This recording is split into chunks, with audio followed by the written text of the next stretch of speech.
ನಮಸ್ಕಾರ ರೀ ಕಲಬುರಗಿ ಮಂದಿ.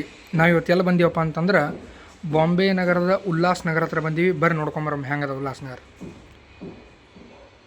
ಬೆಳಗ್ಗಿನ 7:30 ಆಗ್ಯದ.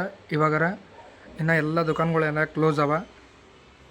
ಅದಕ್ಕೇನದ ನಾವು ಎಲ್ಲ ಸ್ನಾನ ಅದು ಮಾಡಿ ಇನ್ನು ಪೂಜೆಗಿನ ಲೇಟ್ ಇತ್ತು. ಆ ಒಂದು ಕಾರಣಕ್ಕಾಗಿ ಎಲ್ಲ ಕಡೆ ಏನದ ದೇವ್ರ ದರ್ಶನ ಆಯಿತು.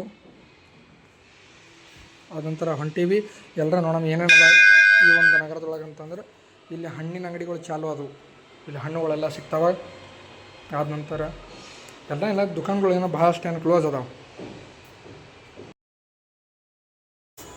ನಮಗೂ ಬೆಳಗ್ಗೆ ಏನದ ನಾಷ್ಟ ಅದು ಬೇಕಿತ್ತು. ಅದಕ್ಕೆ ಏನದ ಹೊರಟಿದ್ದೀವಿ ನೋಡ್ಕೊತ.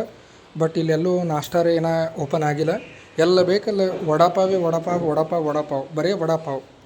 ಆದ ನಂತರ ಏನದ ಪೋಹಾ ಒಂದು ಸಿಗ್ತದೆ. ಪೋಹಾ ಬಟ್ ಇಷ್ಟು ಮುಂಜಾನೆ ಏನದ ನಾವು ಯಾರೂ ಅಂತ ತಿನ್ನಂಗಿಲ್ಲ. ಅದಕ್ಕೇನದ ಮತ್ತು ಏನಾರ ಇಡ್ಲಿ ವಡೆ ಏನಾರ ಸಿಗ್ತಾವೆ ಅಂತ ಹುಡುಕಾಡ್ಕೊಂಡು ಹೊಂಟಿದ್ದೆವು. ಬಟ್ ಇಲ್ಲೊಂದು ಶಾಪ್ ಸಿಕ್ಕತ್ತು. ಈ ಒಂದು ಶಾಪ್ ಒಳಗೆ ಇದೊಂದೇ ಶಾಪ್ ಓಪನ್ ಇತ್ತು. ಇಡ್ಲಿ ವಡೆ ಆದ ನಂತರ ಏನದ ಪೋಹಾ ಎಲ್ಲ ಸಿಗ್ತಿತ್ತು. ನಮ್ಮ ಫ್ರೆಂಡ್ ಏನದ ಪೋಹಾ ಅದು ತೊಗೊಳೋಣ. ನಾವು ಏನದ ಇಡ್ಲಿ ಸಾಂಬಾರು ತೊಗೊಂಡಿದ್ದು ನಾನು. ಇದರ ಟೇಸ್ಟ್ ಮಾತ್ರ ಮಸ್ತ್ ಇತ್ತು. One of the best. ಅವ ಪೋಹಾ ಈ ಕಡೆ ಒಂದು ಇಡ್ಲಿ ವಡೆ ತೊಗೊಂಡಿವಿ. ಮಸ್ತ್ ಇತ್ತು, ಜಬರ್ದಸ್ತ್. ಆದ ನಂತರ ಈ ಒಂದು ಶಾಪಿನ ಸ್ಪೆಷಲ್ ಏನಪ್ಪ ಅಂತಂದ್ರೆ ಇಲ್ಲಿ ಮೆಂದು ವಡೆ ಅಂತೇಳಿ ಸಿಗ್ತಾವಂತ. ಈ ಮೆಂದು ವಡೆ ಮಾತ್ರ ಬೆಸ್ಟ್ ಇತ್ತು. ಅದನ್ನು ಟ್ರೈ ಮಾಡಿದೆವು.